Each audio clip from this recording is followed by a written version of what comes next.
Well, hello again, all the boys and girls out there in YouTube land watching. Georgia Beer Reviews back at you today with another one. And what I'm looking at is the Peanut Butter Jenkins. This is an Imperial Stout. It clocks in at 11.7% ABV. It is brewed and canned by Thin Man Brewery, Buffalo, New York, 166 Chandler Street, Buffalo, New York. It is an independent craft brewery. There you go. There's your independent craft brewery logo there on the label. I've never had anything from Thin Man Brewing Company. Very excited to try this Imperial Stout with peanut butter. So Reese's peanut butter cups is what I think of. And I love those, and I love peanut butter stouts for the most part. So I have a feeling that this is going to be a good one. 11.7% is getting up there in the ABV range.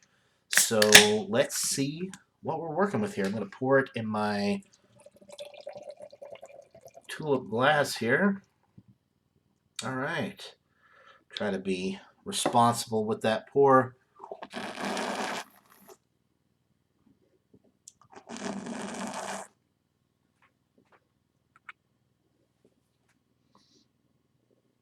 Oh,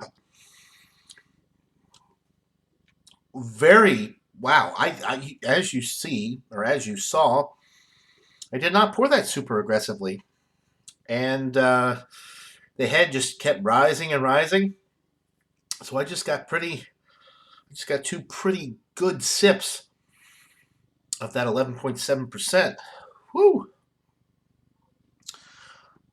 As you can see, a beautiful appearance. It's pretty much a jet black.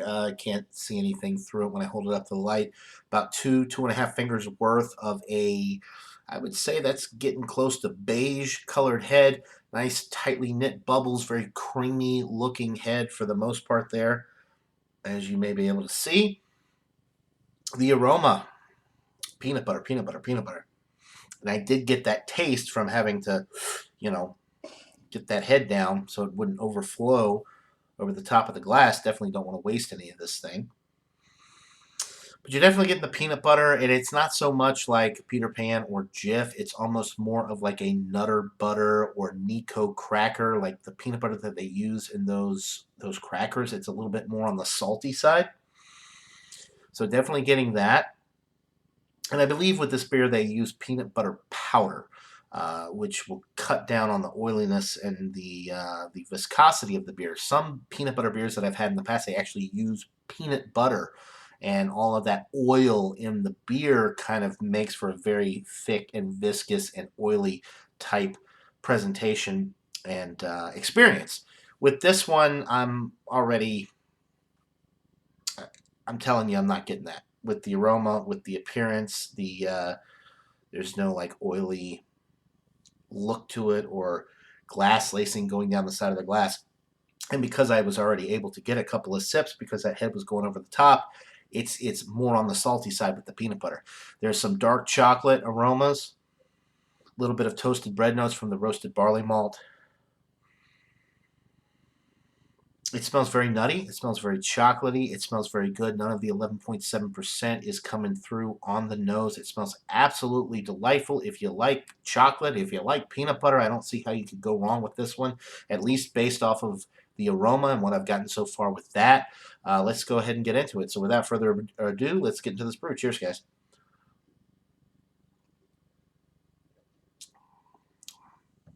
Very peanut butter forward, nice, a little bit of saltiness to it, like a salty peanut butter cracker type presentation.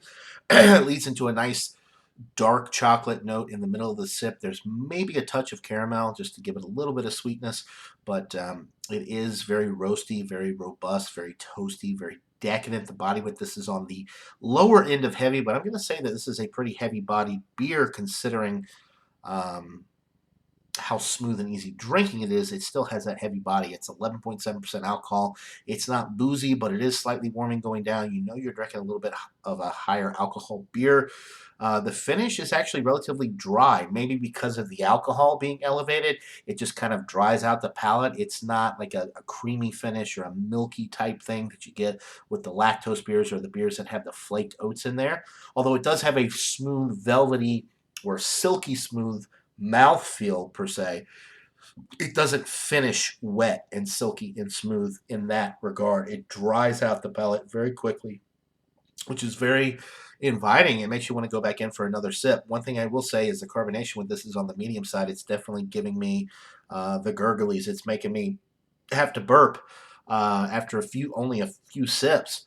The head is very impressive for an 11.7%. As you can see, there's some nice glass lacing there as well. I think that's absolutely incredible because this is such a high alcohol beer. Any head retention and glass lacing is really impressive when you're getting into that higher ABV range, and they have done an excellent job with this beer in maintaining that appearance, which I think is very impressive. This is really outstanding.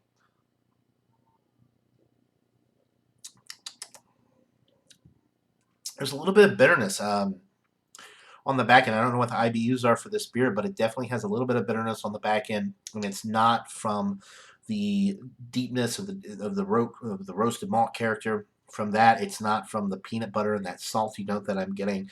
There's some hop action. I mean, it's not a, you think of hops nowadays, you think of IPAs, you think of English browns, you think of whatever, where you're getting that distinct flavor. And there's really no distinct hop flavor that I'm getting.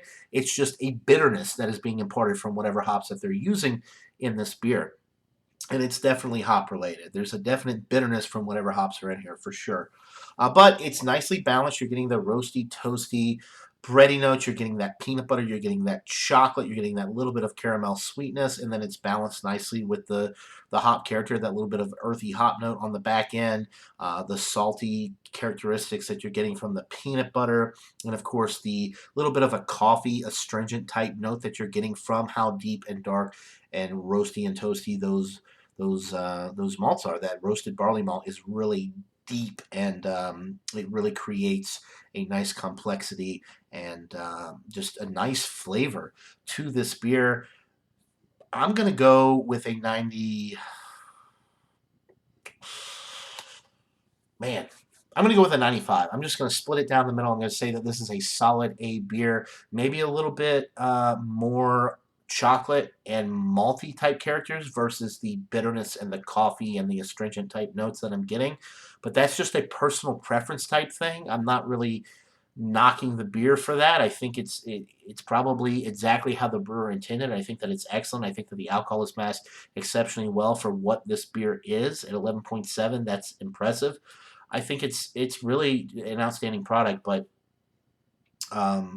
it's definitely worth a try if you like peanut butter in your beers. If you like peanut butter stouts, this is one to go for sure. If you can find it in your area. They are out of Buffalo, New York. I'm here in Noonan, Georgia, so the distribution is obviously relatively good because otherwise I wouldn't be able to get this, considering they're a craft brewery and independent. They must have pretty decent distribution to be coming all the way down to Noonan, Georgia. So that being said, definitely I would recommend this beer if you can find it. Definitely worth a try if you're into the peanut butter chocolate stout thing. Buy it, try it, let me know what you guys think. That'll do it for this beer review, guys. 95 out of 100 for the peanut butter Jenkins from Thin Man Brewing Company out of Buffalo, New York. Hope you guys are all having a wonderful day, and we'll see you all in the next one. Until then, cheers, everybody.